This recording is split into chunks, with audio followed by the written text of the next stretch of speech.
South ఇండియాలోనే biggest sorry store మన Varahi silks మన విజయవాడ ఎంజీ రోడ్లో ప్రారంభం.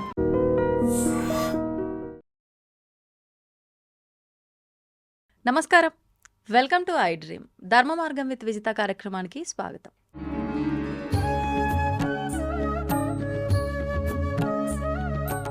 ప్రస్తుతం మనతో పాటు ఉన్నారు spiritual scientist, visionary spiritual leader, ఎన్నెన్నో దేశ విదేశాల్లో ఆధ్యాత్మిక కార్యక్రమాలు, గీతా ప్రవచనాలు ఇస్తూ ఉంటారు.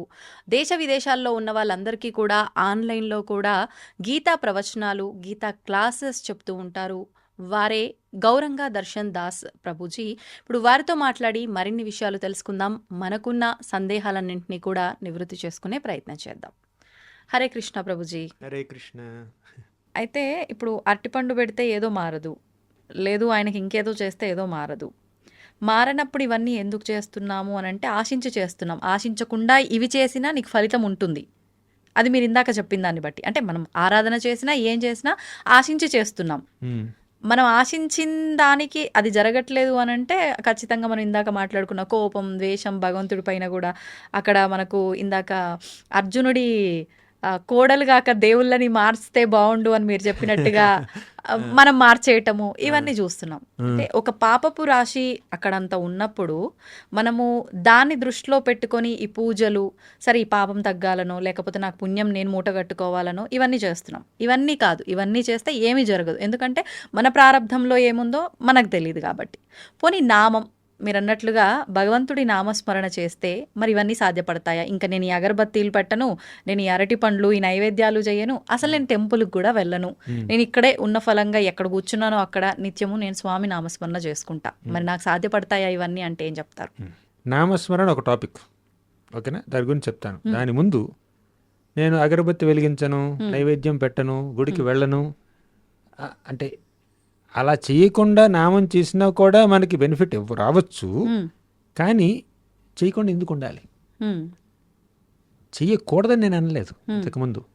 ఒక సద్భావనతో చెయ్యండి, ఒక ఒక భక్తి భావనతో చేయండి, ఒక స్వార్థపూరిత భావనతో కాదు. ఇంకొక మాట అండి, ఇది చేస్తున్నాం కదా, దీపం వెలిగిస్తున్నాం కదా, అగరబత్తి వెలిగిస్తున్నాం కదా, అరటిపండు పెడుతున్నాం కదా, కొబ్బరికాయ కొడుతున్నాం కదా అని చెప్పి పాపాలు చేస్తారు కొంతమంది. అంటే మీరు చేసే ఆ కాస్తో కూస్తో భక్తి యొక్క శక్తి ఆధారంగా మీరు పాపాలు చేశారనుకోండి, అది మహా అపరాధం అవుతుంది. ఓకే, అంటే భక్తిని వాడుకుని వచ్చిన కాస్తో కూస్తో పుణ్యాన్నో స్పిరిచువల్ క్రెడిట్స్నో వాడుకుని పాపాలు చేసామండి, మహా అపరాధం అది. భక్తి ముసుగులో దుర్మార్గాలు అంటారా? ఏదో ఒకటి నాకు దానికి ట్యాగ్ లైన్ మీరు ఇచ్చుకోండి. బట్ ఇదొక, దీన్ని 10 నామాపరాధాలు ఉన్నాయి, అందులో 7వ నామాపరాధం ఇది. అంటే మనం చేసేటటువంటి ఆ భక్తి యొక్క శక్తి యొక్క ఆధారంతో మనం ఏదో పాపాలు చేస్తున్నాం, ఆ భక్తి నన్ను కాపాడుతుంది కదా అని. అది తప్పండి, భగవంతుడికి కలుగుతుంది, దేవుణ్ణి వాడుకుంటున్నట్టు అనమాట. సరే, ఇప్పుడు అసలు విషయం నామాన్ని దగ్గరకు వద్దాం.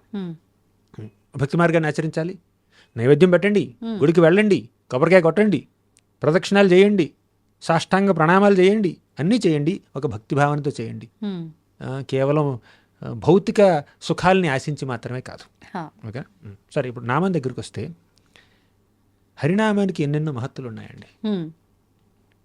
మధుర మధురమేతన్ మంగళం మంగళానాం సకల నిగమవల్లీ సత్ఫలం చిత్స్వరూపం సకృదపి పరిగీతం శ్రద్ధయా హేళయావ భృగువర నరమాత్రం తారయేత్ కృష్ణనామ.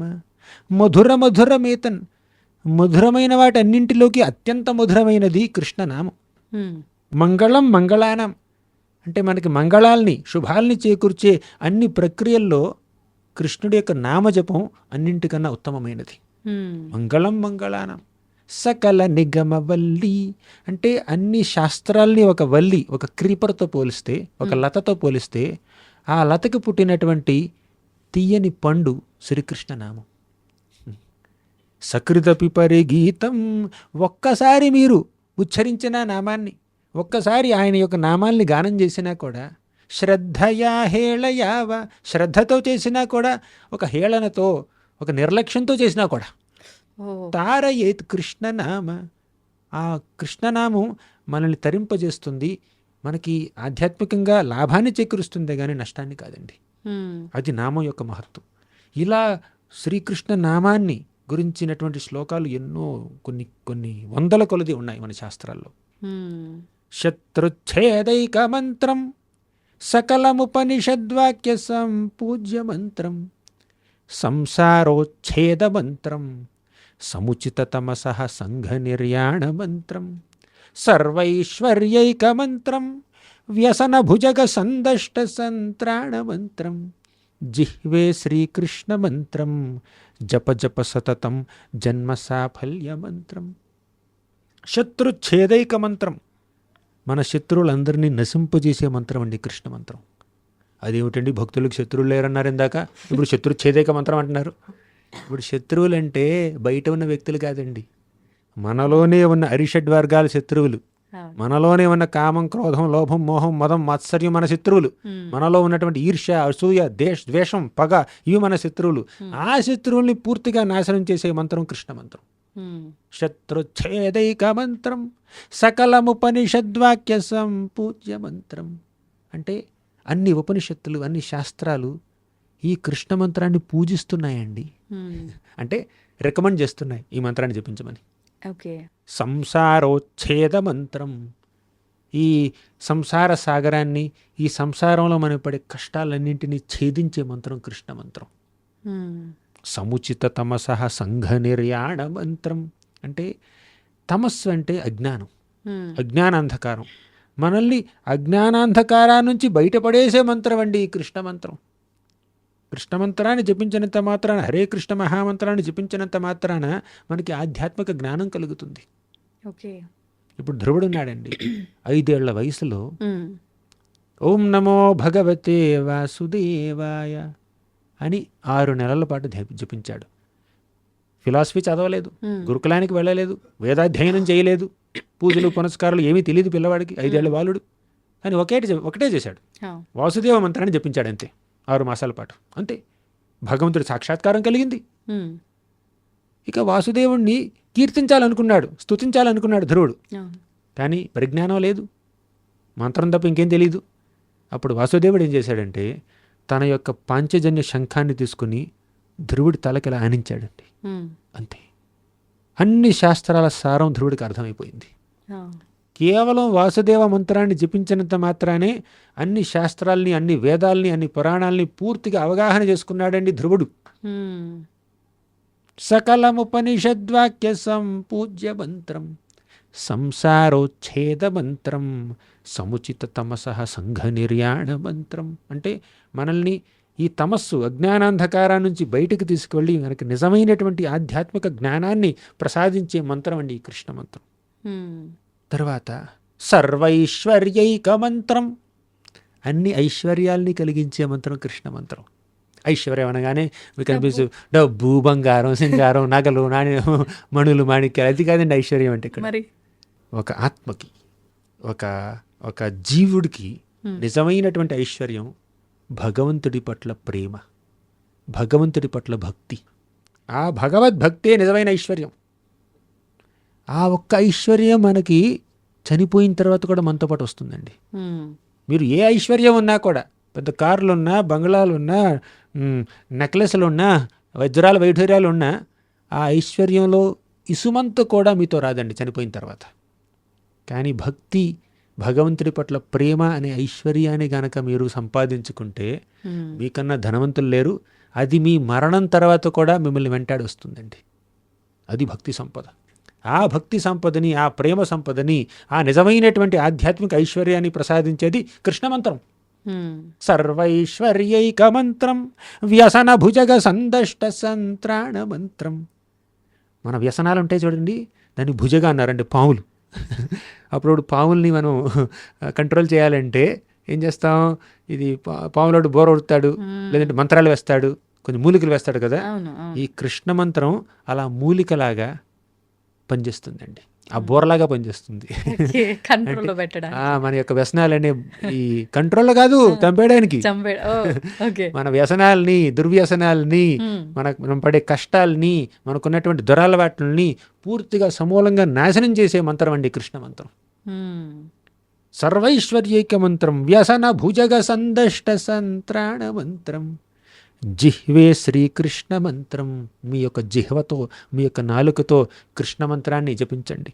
జప జప సతతం, సతతం జపించండి. జన్మ సాఫల్య మంత్రం. ఈ విధంగా మీ యొక్క జన్మ సఫలం అవుతుంది. బాగుందండి. అంటే ఇన్ని జరుగుతాయి ఒక్క మంత్రంతో, అంటే ఒక్క నామంతోటే ఇన్ని జరిగిపోతాయి.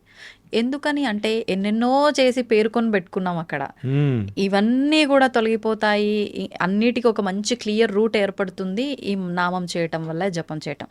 ఎందుకు అంత గొప్పతనం, ఎందుకు ఆ నామానికి? అభిన్నత్వ నామనామిను. దీని అర్థం ఏమిటంటే, నామ అంటే నామానికి, నామి అంటే ఆ నామాన్ని కలిగినటువంటి వ్యక్తికి తేడా లేదండి. ఇప్పుడు మీకు మీ పేరుకి ఒక తేడా ఉంది,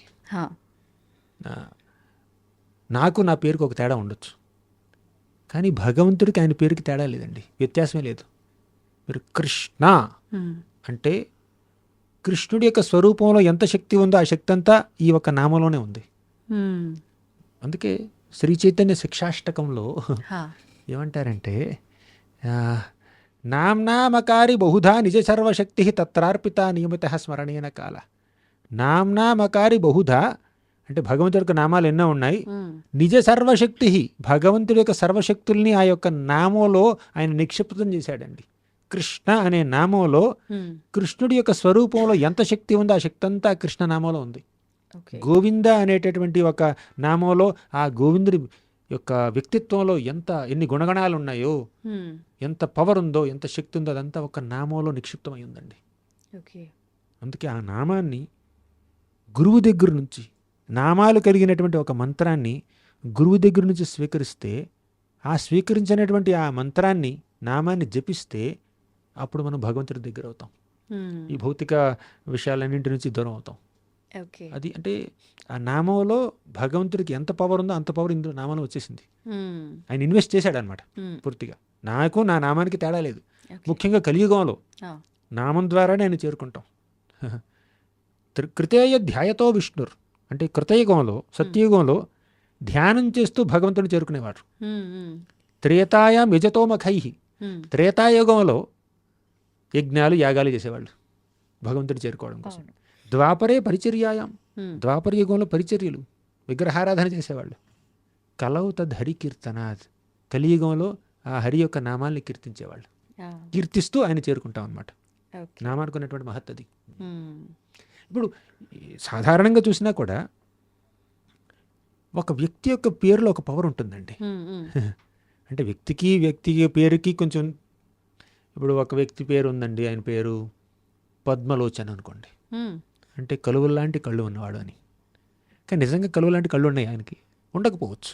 అంటే ఆ పేరుకి ఆ వ్యక్తికి సంబంధం లేకపోవచ్చు.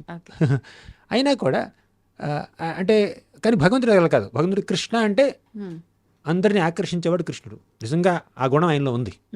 రామ అంటే అందరికి ఆనందాన్ని ఇచ్చేవాడు, ఆ గుణం ఆయనలో ఉంది. అవునా? భగవంతుడికి నామానికి తేడా లేదు. సరే, ఈ ప్రపంచంలో ఒక వ్యక్తికి నామానికి తేడా ఉన్నప్పటికీ ఆ నామానికి ఒక మహత్వం ఉంటుందండి. ఇప్పుడు ఇక్కడికి వచ్చి ఒక చీఫ్ మినిస్టరో, ప్రైమ్ మినిస్టరో, ఒక సెలబ్రిటీ పేరు తీసుకున్నారు మీరు. ఆ వ్యక్తి పేరు ఏదైతే అది, ఆ వ్యక్తి ఈ పని చేయమన్నాడు అని మీరు అనగానే, ఓ ఆ వ్యక్తి నుంచి వచ్చింది కదా ఇది, వెంటనే మీరు రెస్పెక్ట్ ఫీల్ అవుతారనమాట. ఒక వ్యక్తి వచ్చి ఒక పెద్ద వ్యక్తి యొక్క పేరు తీసుకోగానే మీకు ఆ వ్యక్తి యొక్క గుణగణాలు, ఆ వ్యక్తి యొక్క వేషభూషలు, ఆయన యొక్క అధికారం, అదంతా మీ మనసులో స్ఫురిస్తుంది అనమాట. ఆ వ్యక్తిని మీరు ప్రేమిస్తే వెంటనే ఆనందిస్తారు, ఆ పేరు వినగానే ఆనందిస్తారు. ఆ వ్యక్తిని ద్వేషిస్తే పేరు వినగానే మొహం అడిగిపోతుంది అనమాట. అవునా? అంటే ఆ పేరులో ఒక మహత్వం ఉంది. So the name is representing the person. అలాగే ఈ కృష్ణ అనే నామం కానీ, రామ అనే నామం కానీ, విష్ణు అనే నామం కానీ ఆ భగవంతుణ్ణి మనకు సూచిస్తున్నాయి, రిప్రజెంట్ చేస్తున్నాయి. ఆ నామం కలిగినటువంటి ఆ వ్యక్తి భగవంతుడు సేమ్. ఓకే. ప్రభుజీ, ఖచ్చితంగా మనం ఇంట్లో నిత్య దీపారాధన చేసినా, పూజలు, హోమాలు, వ్రతాలు ఎన్ని ఆచరించినా ఆలయానికి వెళ్తే వచ్చే ఆ ఫీల్, ఆ వైబ్ అనేది మ్మ్. రాదు. అవును. అంటే అసలు ఎందుకు వెళ్ళాలి? అంటే అదేదో అక్కడ ఉంది కాబట్టే మేము ఇలాంటి ఫీల్‌ని ఆస్వాదిస్తున్నాము అనే భావనతో వెళ్ళాలా? లేదు అసలు ఎందుకు వెళ్ళాలి ఆలయానికి అనేది ఏదైనా నిర్ణయించబడి ఉందా? ఇందుకోసం వెళ్ళాలి అని. దాని గురించి వివరణ ఇవ్వండి. మన యొక్క ఈ భౌతిక శరీరంతో, ఈ మెటీరియల్ ఐస్తో, ఈ కళ్ళతో భగవంతుడి యొక్క ఆధ్యాత్మిక స్వరూపాన్ని, దివ్యమంగళ విగ్రహాన్ని, సచ్చిదానంద రూపాన్ని మనం దర్శించలేం. హ్మ్. ఈ కళ్ళతో, ఈ చర్మచక్షువులతో ఆయన చూసేటటువంటి అవకాశం మనకు లేదండి. అందుకే ఆయనకి ఉన్నటువంటి ఎన్నో పేర్లలో ఒక పేరు అధోక్షజుడు. ఓహ్! అధోక్షజ. హ్మ్. అక్ష అంటే కళ్ళండి. అక్షజ అంటే కళ్ళ ద్వారా మనకి కలిగేటటువంటి ఆ అవగాహన, హుహుహుహు. నాలెడ్జ్. ఇవన్నీ జ్ఞానేంద్రియాలు కదా. నేను ఎవరినైనా చూస్తే ఒక జ్ఞానం కలుగుతుంది, దేన్నైనా చూస్తే దాని నుంచి ఒక జ్ఞానం కలుగుతుంది, ఏదైనా వింటే జ్ఞానం వస్తుంది, వాసన చూస్తే జ్ఞానం వస్తుంది. ఇవన్నీ జ్ఞానేంద్రియాలు. హ్మ్. హ్మ్. అంటే కళ్ళ ద్వారా పొందేటటువంటి జ్ఞానం, ఆ అనుభవం, దాన్ని అక్షజ అంటారు. ఓకే. కానీ భగవంతుడి పేరు అధోక్షజ. హ్మ్. అంటే మీరు కళ్ళ ద్వారా ఆయన చూడలేరు. హ్మ్. కళ్ళ ద్వారా, మీ యొక్క ఇంద్రియాల ద్వారా మీకు కలిగే జ్ఞానానికి ఆయన అతీతుడు. అందుకే ఆయన అధోక్షజుడు అంటారు. ఓకే. సో ఒక మాటలో చెప్పాలంటే ఈ కళ్ళతో ఆయన మనం చూడలేం. మనకి దివ్య చక్షువులు కావాలి. ఇప్పుడు అతః శ్రీకృష్ణ నామాది నభవేద్గ్రాహ్యమింద్రియై సేవోన్ముఖే జిహ్వాదౌ స్వయమేవ స్ఫురత్యద. ఈ యొక్క సాధారణ ఇంద్రియాలతో ఆయన్ని మనం దర్శించలేము. కానీ ఇదే ఇంద్రియాలని మనం ఆయన సేవలో వినియోగిస్తే హ్మ్. ఆయన తనంతట తానే మనకు కనపడతాడు. ఓహ్! ఇది మన శ్లోకం చెప్పేటటువంటి భావం. అంటే భగవంతుడికి సేవ చేయటం. భగవంతుడికి సేవ చేయడం. కానీ కళ్ళకి కనిపించినటువంటి ఆ భగవంతుడికి సేవ ఎలా చేస్తాను నేను? హ్మ్. అదే ఈ కదా. ఇంద్రియాలకి అగోచరుడు, ఇంద్రియ గోచరుడు కాదు ఆయన. కాదు. ఇంద్రియాలకి కనిపించినటువంటి ఆ వ్యక్తిని నేను ఎలా సేవ చేస్తాను, హ్మ్. అలా సేవ చేస్తే నాకు కనిపిస్తాడంట ఆయన హ్మ్. అని శ్లోకం చెప్తుంది. ఎలా అంటే మనకి కంటికి కనిపించే రూపంలో ఆయన ప్రత్యక్షం అవుతాడు. ఆ రూపమే విగ్రహ రూపం. ఈ కళ్ళతో నేను ఆయన యొక్క దివ్యమంగళ విగ్రహాన్ని, ఆయన యొక్క సచ్చిదానంద రూపాన్ని చూడలేకపోతున్నాను. కానీ శాస్త్రంలో ఎలా అయితే ఆయన రూపాన్ని వర్ణించారో హ్మ్. ఆ వర్ణనని అనుసరించి ఒక రాతిని చెక్కామనుకోండి, హా. రాతిని నేను చూడగలుగుతున్నాను. వుడ్, చెక్కను నేను చూడగలుగుతున్నాను. మెటల్, బ్రాస్, బంగారాన్నో వెండినో హ్మ్. ఇత్తడినో నేను చూడగలుగుతున్నాను.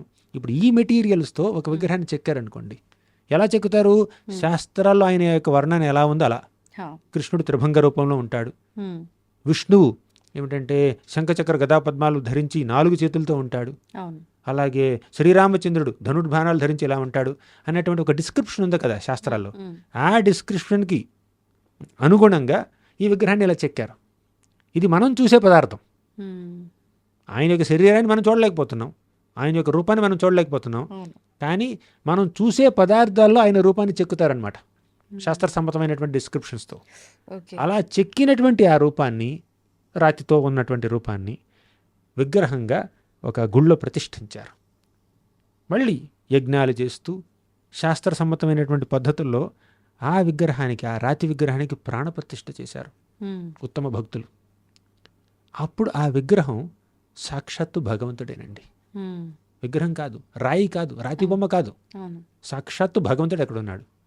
అలా భగవంతుడి యొక్క విగ్రహాన్ని ప్రాణప్రతిష్ఠ చేసినటువంటి చక్కటి శిల్పులు శాస్త్ర సమ్మతమైనటువంటి వర్ణనని ఆధారం చేసుకుని చెక్కినటువంటి ఆ రూపాన్ని, ప్రాణప్రతిష్ఠ చేసినటువంటి ఆ రూపాన్ని మనం దర్శించుకుంటే సాక్షాత్తు భగవంతుడిని దర్శించుకుంటున్నట్టు. ఓకే. ఇప్పుడు మనం అలా గుడికి వెళ్ళి భగవంతుడిని దర్శించుకుంటున్నాం అనుకోండి, హ్మ్. ఆయనే చూస్తున్నట్టు. కానీ మనం ఆయన్ని చూసేటప్పుడు ఇంకో విషయం జరుగుతుంది. ఏంటండి? ఆయన మనల్ని చూస్తున్నాడు. మనం ఆయన్ని చూడడం మాత్రమే కాదండి, ఆయన మనల్ని చూస్తున్నాడు. ఆ. మనం ఆయన్ని చూస్తే ఆయన మనం ఒక రకంగా అర్థం చేసుకుంటాం. ఆ.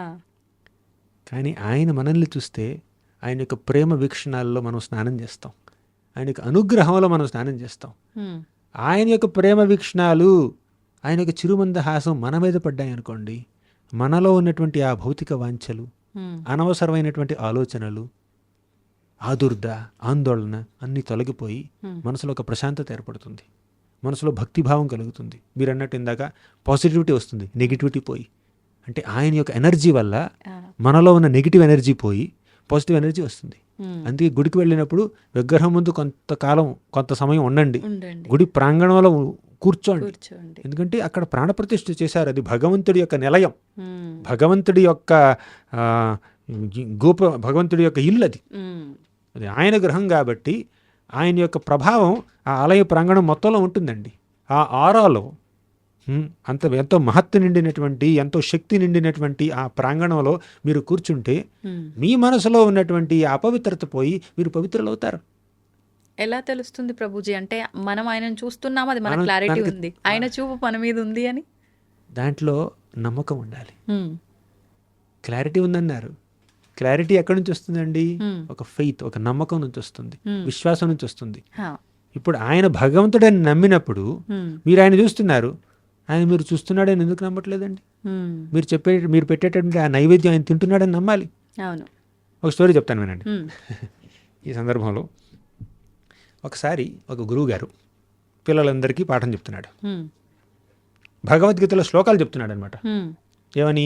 పత్రం పుష్పం ఫలం తోయం యోమే భక్త్యా ప్రయచ్చతి తదహం భక్త్యుపహృతం అశ్నామి ప్రయతాత్మనః. అంటే పత్రమైన అంటే ఆకు, పుష్పమైన పువ్వు, ఫలం పండు, తోయం నీరు, ఈ నాలుగింట్లో ఏదైనా, ఈ నాలుగే కాదు ఇంకా ఏదైనా కూడా ఒక భక్తితో భగవంతుడికి సమర్పిస్తే ఆయన స్వీకరిస్తాడు. అది శ్లోకం యొక్క అర్థం. ఈ శ్లోకాన్ని మన గురువు గారు పిల్లలందరికీ చెప్పాడు. ఒక పిల్లాడు అడిగాడు, లేచి నిలబడ్డాడు, మీరు ఏదైనా భక్తితో భగవంతుడికి నివేదన చేస్తే ఆయన స్వీకరిస్తాడు అని శ్లోకం చెప్తున్నారు. మీరు ప్రతిరోజు మీరు భగవంతుడికి నైవేద్యం పెడుతున్నారు, కానీ ఆయన ఒక్క మెతుకు కూడా తినట్లేదు. అంతే కదా? దేవుడి దగ్గర నైవేద్యం పెడతారు, పండో లేదో పెడతారు, గంట కొడతారు, మంత్రం చదువుతారు, ఆయన ముందు ఒక 10 నిమిషాలు ఉంచుతారు, మళ్ళీ తీసుకుని మనమే తినేస్తాం అనమాట. ఒక్క మెతుకు కూడా తగ్గదు. 4 లడ్డూలు దేవుడికి నివేదన చేస్తే 4 లడ్డూలు యాజ్ ఇట్ ఈస్గా ఉంటాయి. ఒక బూందీ, ఒక చిన్న ఇది కూడా తగ్గదు అనమాట. అప్పుడు పిల్లాడు అన్నాడు, ఆయన నిజంగా స్వీకరిస్తే ప్లేట్ ఖాళీ అవ్వాలి కదా, ప్లేట్లో పెట్టిన ఫుడ్ అలాగే ఉంది. ఇంకా చెప్పాలంటే వేడి ఫుడ్ పెడుతున్నారు, అది చల్లబడి బయటకు వస్తుంది. అంతకు మించి తేడా కనిపించట్లేదు నాకు. అంటే మీరు పెట్టినటువంటి క్వాంటిటీలో అలాగే ఉంది, తగ్గట్లేదు. అంటే మన గురువుగారు ఏమన్నారంటే, ఆయన నువ్వు తిన్నట్టు తినడు, నీలాగా చేతులతో కలుపుకుని నోటితో తినడం ఆయనకు అవసరం లేదు, కళ్ళతో చూసి తినేస్తాడు అని చెప్పాడు. కానీ పిల్లాడికి అర్థం కాలేదు. తింటే ప్లేట్ ఖాళీ అవ్వాలి, అది మా తల్లిగారు నాకు ఫుడ్ పెడితే నేను ప్లేట్ ఖాళీ చేయాలన్నమాట, అప్పుడే నేను తిన్నట్టు. పొట్ట నిండాలి, ప్లేట్ ఖాళీ అవ్వాలి, కానీ అది జరగట్లేదు. అంటే గురుగారు ఏమన్నారంటే, క్లాస్ అయిపోయింది అన్నారు. క్లాస్ అయిపోయింది, రేపు రండి మాట్లాడుకుందాం అన్నాడు. రేపటికల్లా ఈ శ్లోకం కంఠస్థం చేసి రండి అని చెప్పాడు. హోంవర్క్ ఇచ్చేసాడు అనమాట. పిల్లలందరూ ఇంటికి వెళ్ళారు. నెక్స్ట్ రోజు వచ్చారనమాట. అడిగాడు మన గురువుగారు ఏమన్నారంటే, పిల్లలందరూ నేర్చుకున్నారా శ్లోకం అంటే? అందరూ లేచి నిలబడి చెప్పారనమాట. ఈ పిల్లాడు వంతు వచ్చింది. పిల్లాడిని అడిగారు, నువ్వు శ్లోకం నేర్చుకున్నావు అని అడిగారు. చెప్పాడు పిల్లాడు, తెలివైనవాడు, మంచి జ్ఞాపక శక్తి ఉన్న పిల్లాడు. వెంటనే లేచి పత్రం పుష్పం ఫలం తోయం యోమే భక్త్యా ప్రయచ్చతి తదహం భక్త్యుపహృతం అశ్నామి ప్రయతాత్మనః అని గుక్క తిప్పుకోకుండా చాలా కాన్ఫిడెన్స్గా చెప్పేశాడనమాట. అప్పుడు గురుగారు ఏమన్నారంటే, ఈ శ్లోకం నువ్వు ఎక్కడ నేర్చుకున్నావు అన్నారు. నేను చెప్పారు కదా మీరు అన్నారు. సరే ఎలా ప్రాక్టీస్ చేసావు అంటే, పుస్తకం చూశాను, నా దగ్గర భగవద్గీత ఉంది, భగవద్గీత చూశాను, చూసి చాలాసార్లు చదివాను, మీరు చెప్పిన ట్యూన్లో చూసి చాలాసార్లు చదివాను, చూడకుండా కొన్నిసార్లు చదివాను, మళ్ళీ చూసి చదివాను, మళ్ళీ చూడకుండా చదివాను, అలా కొన్నిసార్లు చదివితే పూర్తిగా నా మెమరీలోకి వెళ్ళిపోయింది అని చెప్పాడు. ఆహా, శ్లోకం నీ మెమరీలోకి వెళ్ళిపోయిందా అంటే, వెళ్ళిపోయింది అన్నాడు. చూడకుండా చెప్పాను కదా అన్నాడు. సరే, శ్లోకం నీ మెమరీలోకి వెళ్ళిపోయింది, పుస్తకంలో నుంచి మాయమైందా అంటే, పిల్లడు లేదే, పుస్తకం ఓపెన్ చేసి చూపించాడు. ఇప్పుడు ఈ శ్లోకం పుస్తకంలోనే ఉంది, నీ మైండ్లోనే ఉంది, నీ జ్ఞాపకంలోనే ఉంది. అలాగే భగవంతుడికి నువ్వు పెట్టే నైవేద్యం ఆయన పొట్టలోనూ ఉంటుంది, నీ ప్లేట్లోనూ ఉంటుంది. అంటే ఆయన తినడం నువ్వు నేను తిన్నట్టు చేతులతో కలుపుకుని నోటితో నవ్వులి మింగి అలా తినాల్సిన అవసరం లేదు. ఆయన స్పిరిచువల్గా తింటాడు, మెటీరియల్గా తినడు. కళ్ళకి కనిపించే విధంగా తినాల్సిన అవసరం లేదండి. కళ్ళకి కనిపించకుండానే మీరు పెట్టిన నైవేద్యం అంతా పూర్తిగా ఆవురావురమని తినేస్తాడు. అది మీ కళ్ళకి కనిపించకపోవచ్చు, కానీ తింటున్నాడన్న విశ్వాసం మనకు ఉండాలి. మీరు కర్టన్ మూసినప్పుడు లోపల ఆయన అదంతా ఆరగిస్తున్నాడండి, కానీ అది మన కంటికి కనిపించదు. మొత్తం తినేస్తే అప్పుడు మనం ఇంకో కంప్లైంట్ చేస్తాం, పెట్టిందంతా తినేసాడు నాకేం మిగుల్చలేదని. అసలు మనం పెట్టేటప్పటికి ఎక్స్పెక్టేషనే తినకూడదు, నేను తినాలి అదంతా, అవునా? అది ఉంటుంది, కొంతమందిలో ఉంటుంది. కానీ ఆయన తింటున్నాడండి, భక్తితో పెడితే తింటాడు, సింపుల్. అలాగే విగ్రహం కూడా మనం భక్తితో ఏ నైవేద్యం పెట్టినా కూడా విగ్రహం స్వీకరిస్తుంది. భగవంతుడు స్వీకరిస్తున్నాడు. రాముడిలా, కృష్ణుడిలా, విష్ణువులా, నరసింహస్వామిగా ఏ రూపంలో ఆ విగ్రహం అక్కడ మీకు భాసిల్లితే ఆ రూపంలో మన సేవని స్వీకరిస్తున్నాడు, మనం పెట్టే నైవేద్యాన్ని తింటున్నాడు, మన భక్తికి ప్రతిస్పందిస్తున్నాడు, మనల్ని తన ప్రేమ వీక్షణాలతో పూర్తిగా ముంచేస్తున్నాడు. ఆ విశ్వాసం మనకు ఉండాలండి. అసలు భక్తిలో మొదటి స్టేజ్ ఏమిటంటే శ్రద్ధ, భగవంతుడి పట్ల విశ్వాసం. ఆయన ఉన్నాడు, ఆయన ఉరికి మీద విశ్వాసం, ఆయన యొక్క కృప మీద విశ్వాసం. చూపించు అప్పుడు నేను నమ్ముతానంటే చూసే అర్హత నీకుందా? ముందు నమ్ము, కనిపిస్తాడు. ఇక్కడే చాలామందికి ఇది వస్తుందన్నమాట. ఇప్పుడు ఒక చీఫ్ మినిస్టర్నో ప్రైమ్ మినిస్టర్నో చూడడానికి ఒక సాధారణ పౌరుడికి అపాయింట్మెంట్లు కావాలి. జీవితం అంతా కూడా అపాయింట్మెంట్ రాకపోవచ్చు. అంటే కేవలం ఒక దేశాన్నో, ఒక రాష్ట్రాన్నో, ఒక జిల్లానో పరిపాలించే ఒక అధినేతను చూడడానికే నీకు ఒక అర్హత కావాలంటే ఈ సృష్టి మొత్తానికి ఆధారభూతుడైనటువంటి అఖిలాండ కోటి బ్రహ్మాండ నాయకుడైనటువంటి ఆ భగవంతుడిని చూడడానికి ఎంత అర్హత కావాలి? కానీ దేవుడి విషయంలో డిమాండ్ చేస్తారు, ముందు నాకు కనపడము, నేను పూజ చేస్తాను అంటారు. నువ్వు పూజ చేయి, అప్పుడు కనిపిస్తాడు. సింపుల్. క్వాలిఫికేషన్ ఉండాలి కదా, చీఫ్ మినిస్టర్ చూడాలంటే క్వాలిఫికేషన్ ఉండాలి, ఒక ప్రొసీజర్ ఫాలో అవ్వాలి. అలాగే నువ్వు భక్తి మార్గం అనే ఈ ప్రొసీజర్ని ఫాలో అయితే భగవంతుడు కనిపిస్తాడు. చీఫ్ మినిస్టర్ని చూడడం కన్నా ఈజీ దేవుడిని చూడడం, అంతే. ప్రైమ్ మినిస్టర్ని చూడడం కన్నా ఈజీ దేవుడిని చూడడం. కానీ దానికి ఒక పద్ధతి ఉంది, ఫాలో అవ్వండి. అది ప్రభుజీ, కొంతమంది అంటే మన ఈ నేత్రాలతో మనం భగవంతుని చూడలేము, కానీ కొన్ని ప్రొసీజర్స్ ఉంటాయి, ఫాలో అయితే మనం భగవంతుని చూడొచ్చు. కొంతమంది నిజంగానే అంటే ఎక్కువ సాధన చేసిన వాళ్ళకు, ఎక్కువగా ఆ ధ్యానంలో ఉన్న వాళ్ళకి భగవంతుడు ఏదో ఒక రూపంలో ఆజ్ఞ ఇస్తున్నాడు అని చెప్పి కొంతమంది పుస్తకాలు రాస్తూ ఉంటారు.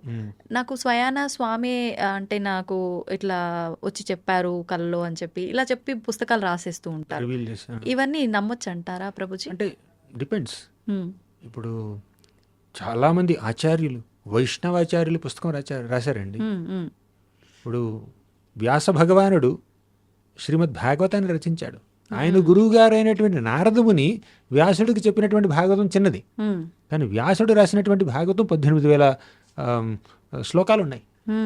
అలాగే రామాయణాన్ని రచించినటువంటి వాల్మీకి మనసులోనే మొత్తం స్ఫురణ జరిగింది అనమాట ఆయనకి. ఆ బ్రహ్మదేవుడి యొక్క అనుగ్రహంతో, భగవంతుడు శ్రీరామచంద్రుడి యొక్క అనుగ్రహంతో వాల్మీకి రామాయణంలో జరిగినటువంటి సంఘటనలన్నీ కళ్ళలో కనిపించాయి, ఆయన యొక్క ధ్యానంలో కనిపించాయి, చూసి రాశాడు ఆయన. అవునా? అది ఆచార్యులకి సాధ్యం, మహాభక్తులకి సాధ్యం, సాధారణ వ్యక్తులకి సాధ్యం కాదు. సాధారణ వ్యక్తులకి అది ఊహాగమనం కావచ్చు, వాళ్ళు ఊహించి రాయొచ్చు. కానీ మహాభక్తులైతే భగవంతుడిచ్చినటువంటి ప్రేరణతో, స్ఫూర్తితో రాస్తున్నారు వాళ్ళు. అంటే వీళ్ళంతా కూడా ఒక పర్పస్తో స్వామియే ఆయన లీల ఇలా పుట్టించారు, వాళ్ళతో ఇలా చేయించారు, పర్పస్ తోటే వాళ్ళని భూమిపైకి తీసుకొచ్చారు అనుకోవచ్చు అంటారా ప్రభుజీ? ఎవరి గురించి మాట్లాడుతున్నారు? ఇప్పుడు ఎవరైతే కొంతమంది ఇలా భగవంతుడు వాళ్ళు ఒక ప్రేరణ కల్పించి రాశారు, చేశారు, ఇలా మాట్లాడుతూ ఉంటామో ఇప్పటికీ మనం వింటూ ఉన్నాం కొన్ని. అటువంటి వారిని స్వామియే ఆ కారణంతోటే సృష్టించారు అనుకోవచ్చు అంటారా? అది పాసిబిలిటీ, అది జరగచ్చు. కానీ అది నిజమా కాదా అని తెలుసుకోవాలి అంటే వారి యొక్క ప్రవర్తన చూడాలి, వారి యొక్క జీవన శైలి చూడాలి, వారి యొక్క జీవన ధ్యేయాన్ని చూడాలి, వారి జీవితంలో వారు ఏమేం చేశారో చూడాలి. ఇప్పుడు రామానుజాచార్యులు వారు ఉన్నారు, ఎన్నెన్నో విగ్రహాలని ప్రతిష్ఠించి ఎంతెంతో భక్తి మార్గాన్ని ప్రచారం చేశారు. ఆయన యొక్క శిష్యుల్ని చూడాలి. ఇప్పుడు రామానుజాచార్యులు ఆచార్యులు అన్న విషయానికి నిరూపణ ఎక్కడ కావాలంటే అక్కడ దొరుకుతుంది మీకు. అంటే ఆయన జీవితం పూర్తిగా భగవంతుడి యొక్క సేవకే అంకితం అన్న విషయం చాలా తేటతెల్లంగా తెలిసిపోతుంది అనమాట. కానీ సాధారణ వ్యక్తులు ఏదో పుస్తకం రాయొచ్చు, ఏదో పోయం రాయొచ్చు, పాట రాయొచ్చు, కానీ వారి జీవన శైలిలో భక్తి కనిపిస్తుందా మీకు? కనిపిస్తే సరే, వారు దేవుడి ప్రేరణ పొందారు, భగవంతుడే వారిని ఎంపవర్ చేసి అనుకోవచ్చు. కానీ అటువంటి ప్రేరణ కనిపించలేదు అనుకోండి, అటువంటి జీవనశైలి లేదనుకోండి. కొంతమంది ఉంటారండి, సినిమా పాటలు రాస్తుంటారు. ఒక సినిమాకేమో భక్తి గీతం రాస్తారు, వేరే సినిమాకి అదే రచయిత ఇంకేదో గీతం రాయొచ్చు, ప్రేమ గీతం రాయొచ్చు, ఇంకేదో లేదంటే పిచ్చి గీతం రాయొచ్చు. అవునా? అంటే ఇది కేవలం కవిత్వం మాత్రమే, భక్తి లేదు. కానీ మహాభక్తులు కనుక భగవంతుడి గురించి వర్ణిస్తే ఆ వర్ణన కేవలం కవిత్వం కాదండి, అది వారికి భగవంతుడి పట్ల ఉన్నటువంటి ప్రేమను వ్యక్తం చేస్తున్నారు వాళ్ళు. జగదేవ గోస్వామి గీత గోవిందం రచించారు. గీత గోవిందం, దశావతార స్తోత్రం, ఇవన్నీ రచించారనమాట. సాక్షాత్తు జగన్నాథ స్వామి ఆ గీత గోవిందాన్ని, దశావతార స్తోత్రాన్ని వినడానికి ఎంతో ఉవ్విళ్ళూరిపోయేవాడు. ఒకసారి ఈ మన జగదేవ గోస్వామి ఒక బట్టలు నేస్తారు చూడండి, వాళ్ళ దగ్గరికి వెళ్ళాడు. వెళ్ళి ఈ గీత గోవిందం అని నేను రాసినటువంటి ఈ పాటని భగవంతుడిని వర్ణిస్తూ, ఆయన నామాల్ని, ఆయన యొక్క గుణాలని, ఆయన యొక్క లీలల్ని వర్ణిస్తూ నేను రాసినటువంటి ఈ భక్తి గీతాన్ని నువ్వు ఎంబ్రాయిడరీ చేయాలి వస్త్రం మీద, ఆ వస్త్రాన్ని నేను భగవంతుడికి అర్పిస్తాను అని ఆయన కోరిక అనమాట. ఈ నేతగాళ్ళు ఏమన్నారంటే, ఖచ్చితంగా చేస్తాం స్వామి, కానీ మేము ఈ కుట్టేటప్పుడు, అల్లిక చేసేటప్పుడు మీరు ఆ పాట పాడాలి. మీరు పాడుతుంటే ఆ పాట వింటూ, ఆ మధుర గానాన్ని వింటూ మేము కొడతాం అని అన్నారు. ఆయన ఒప్పుకున్నాడు. గీత గోవిందం పాట మొదలు పెట్టాడు. పాడుతూ పాడుతూ తన్మయత్వంలోకి వెళ్ళిపోయాడండి, సమాధిలోకి వెళ్ళిపోయాడు. పూర్తిగా ఇక ఈ ఎక్స్టర్నల్ కాన్షియస్నెస్ లేదు ఆయనకి, పూర్తిగా లీనమైపోయాడు. లీనమైపోయి మూర్ఛిల్లిపోయాడు. వీళ్ళు ఆపేశారు, కొట్టడం ఆపేశారు. అంటే పాట వినట్లే కదా. వెంటనే అక్కడ ఒక వ్యక్తి వచ్చాడు. వ్యక్తి వచ్చి, నేను ఈ జయదేవ గోస్వామి తమ్ముడిని, నేను పాడతాను, మీరు కంటిన్యూ చేయండి కొట్టడం అన్నాడు. ఆయన పాడాడు, కొట్టడం పూర్తయింది. ఆ వచ్చిన వ్యక్తి వెళ్ళిపోయాడు. ఇంతలో జయదేవ గోస్వామి తేరుకుని, సారీ, నేను తన్మయత్వంలోకి వెళ్ళిపోయాను, నేను కొట్టడం ఎంతవరకు వచ్చిందంటే, అయిపోయింది, మీ తమ్ముడు వచ్చి పాడేశాడు. తమ్ముడా? నాకు తమ్ముడే లేడే, ఎలా ఉన్నాడు ఆ వ్యక్తి అంటే వీళ్ళు వర్ణించారు. ఆహా, సాక్షాత్తు శ్రీ జగన్నాథ స్వామి స్వయంగా వచ్చి నేను రాసినటువంటి పాటని ఆయన నోటితో పాడి ఆయనే కుట్టించుకున్నాడు ఆయన వస్త్రాన్ని అని అన్నాడు. అంటే అటువంటి భక్తులు ఉన్నారండి. ఎవరైనా భక్తులు భక్తి గీతాన్ని రాస్తే చాలామంది భక్తులు ఉన్నారు. జయదేవ గోస్వామి, అన్నమాచార్యులు, శ్రీరామ దాసు, అలాగే భక్తి వినోద్ ఠాకూర్ అని చాలామంది మహాభక్తులు భక్తి గీతాల్ని రచిస్తే ఆ రచించినటువంటి ఆ భక్తి గీతాల్ని భగవంతుడు ఎంతో బువ్వుళ్ళూరుతో ఆస్వాదించాడండి. వారు రచించినటువంటి పుస్తకాలని కానీ పాటల్ని కానీ భగవంతుడు ఆమోదిస్తున్నాడు, ఆనందిస్తున్నాడు. పైగా వారి యొక్క జీవన శైలిలో వారి యొక్క భక్తి ప్రపత్తులు కనిపిస్తున్నాయి. కానీ అటువంటి భక్తి ప్రపత్తులు కనిపించకుండా ఏదో సీరియల్కో సినిమాకో ఒక భక్తి గీతాన్ని రాస్తారు, తర్వాత ఇంకా వేరేదో పనులు చేస్తారు, వేరే పాటలు రాస్తూ ఉంటారు. అంటే ఇది ఈ పాట ఆ పాట ఇదే కాలం నుంచి వచ్చింది. వారి యొక్క జీవనశైలి ఇంకో రకంగా ఉంది. వారు భగవంతుడి ప్రేరణ అని మనం అనుకోలేం కదా, కమర్షియల్గా చేస్తున్నారు. అవునా? అంటే కాస్త కూస్త మంచి పని చేశారు కాబట్టి మనం అభినందిస్తాం, కానీ వారిని ఆచార్యులుగా స్వీకరించలేమండి, వారిని అథారిటీగా స్వీకరించలేం. ఆ విచక్షణ మనకు ఉండాలి. ప్రభుజీ, సాధారణంగా ఆలయాలకు వెళ్తూనే ఉంటాము, క్షేత్రాలకు వెళ్తూనే ఉంటాము. కానీ కొన్నిసార్లు వెళ్ళి స్వామిని ఒకసారి అట్లా చూసినప్పుడు తెలియకుండానే కొన్ని భావోద్వేగాలకు లోనైపోతుంటాం. కొంతమంది ఏడ్ చేస్తుంటారు, కొంతమంది కామ్ అయిపోతూ ఉంటారు, కొంతమంది అదే పనిగా గట్టిగా నామస్మరణ చేస్తూ ఉంటారు. ఎందుకని అంటే ఎప్పుడూ వెళ్తూనే ఉంటాము, కొన్నిసార్లు తెలియని అనుభూతి ఎందుకు కలుగుతుందంటారు? అది ఆ సమయంలో వారికి భగవంతుడితో ఒక ప్రత్యేకమైనటువంటి ఒక కనెక్షన్ ఏర్పడిందండి. కొన్నిసార్లు మీకు గూస్ బంప్స్ వస్తూ ఉంటాయి. ఆ క్షణంలో మాత్రం ఒళ్ళు గగుర్చిపడుకుంటుంది. ఒక వ్యక్తి మీద ఒక ప్రత్యేకమైనటువంటి ప్రేమ కలగచ్చు, అభిమానం కలగచ్చు. ప్రతినిత్యం తల్లి బిడ్డను చూస్తుండొచ్చు, కానీ కొన్ని సందర్భాల్లో బిడ్డను చూడగానే తల్లి కళ్ళలో నీళ్లు కారుతాయి. బిడ్డ ఏదైనా సాధించి రావచ్చు, లేదంటే ఏమైనా దెబ్బ తగిలి ఉండొచ్చు, ఇంకేదైనా కష్టాల్లోనూ మహాసుఖంలోనూ ఉండుండొచ్చు. అది చూసి తల్లి కళ్ళల్లో ఆనంద బాష్పాలు కలగచ్చు, లేదంటే ఏదైనా బాధతో కన్నీళ్ళు కావచ్చు. ఆ కన్నీళ్ళు ప్రతినిత్యం కనిపించవు. ఆ క్షణంలో ఒక ప్రత్యేకమైన అనుభూతి కలిగింది. అది మన యొక్క సాధారణ డే టు డే ఇంటరాక్షన్స్లో కూడా మనం చూస్తుంటాం. ఉమ్. ఇక భగవంతుడి విషయానికి వస్తే చాలామంది భక్తులు భగవంతుని ఆరాధిస్తున్నా కూడా పూజిస్తున్నా కూడా కొన్ని ప్రత్యేక సందర్భాల్లో, పండుగల్లో, ఉమ్. ఒక జన్మాష్టమి, శ్రీకృష్ణ జన్మాష్టమి వచ్చింది, శ్రీరామ నవమి వచ్చింది, నరసింహ చతుర్దశి వచ్చింది. ఆ సందర్భాల్లో భగవంతుడి గురించి కాస్త విన్నా, కాస్త మాట్లాడినా, కీర్తన చేసినా ఒక ప్రత్యేకమైనటువంటి అనుభూతి కలుగుతుంది. ఆ అనుభూతి ఎందుకు? ఉమ్. ఆ రోజు, ఆ ముహూర్తంలో, ఆ సందర్భంలో భగవంతుడి యొక్క కృప అపారంగా ఉంది. అంటే అంతమంది కలిసి వచ్చారు కాబట్టి ఆయన ఎంతో ప్రసన్నుడిగా ఉన్నాడు. ఉమ్. అప్పుడు దానివల్ల మనకు ఒక ఎక్స్టసీ రావచ్చు, ఒక తన్మయత్వం రావచ్చు, లేదంటే కొన్ని ప్రదేశాల ఎనర్జీ ఉండొచ్చు. ఉమ్. మనం సాధారణంగా మనం గుడికి వెళ్తుంటా వస్తూ ఉంటాం, అది కొంచెం నార్మల్గా ఉండొచ్చు. కానీ కొన్నిసార్లు ఈ వృందావన ధామానికో, ద్వారకా నగరానికో, లేదంటే అయోధ్యకో, తిరుపతికో, శ్రీరంగంకో, ఇటువంటి పుణ్యక్షేత్రాలకు వెళ్ళినప్పుడు ఆ క్షేత్రంలో ఒక మహత్వం ఉంటుంది. ఉమ్. ఆ క్షేత్ర యొక్క వాతావరణ మహిమ వల్ల మనలో ఒక ప్రత్యేకమైనటువంటి అనుభూతి కలగవచ్చు. ఉమ్. ఇదంతా భగవంతుడికి అనుగ్రహం. కానీ కొంతమంది ఉంటారండి, వారికి అనుభూతి కలగట్లేదు, ఉమ్. కలిగినట్టు నటిస్తుంటారు డిస్ప్లే చేయడం కోసం, జనాల యొక్క పబ్లిక్ అటెన్షన్ కోసం, వీళ్ళు మహాభక్తులు అనిపించుకోవడం కోసం. ఉమ్. అదంతా మోసగాళ్ళు అనమాట. నిజంగా అనుభూతి పొందేవాళ్ళు ఒక రకం జెన్యూన్గా, ఇంకొంతమంది కొంచెం నటిస్తారనమాట, అదొక రకం. అంతే. కానీ అన్నీ ఆయన చూస్తున్నాడు. నలుగురి కోసం మనం ఎన్ని ఆటలు ఆడినా పరమాత్మ దగ్గర ఏ ఆటలు ఆడలేమో, అవి సాగవు కూడా. కరెక్ట్. ఆ విషయాన్ని మర్చిపోతున్నారు. అందరి హృదయాల్లో ఒక సీసీ కెమెరా ఉందండి. ఆ సీసీ కెమెరాకి అన్లిమిటెడ్ మెమరీ ఉందండి. సృష్టి ప్రారంభం నుంచి ఇప్పటి వరకు మీరు చేసినటువంటి ప్రతి పని, మీ మనసులో కదిలినటువంటి ప్రతి ఆలోచన, మీరు చేసినటువంటి ప్రతి కార్యం రికార్డ్ అయి ఉందండి.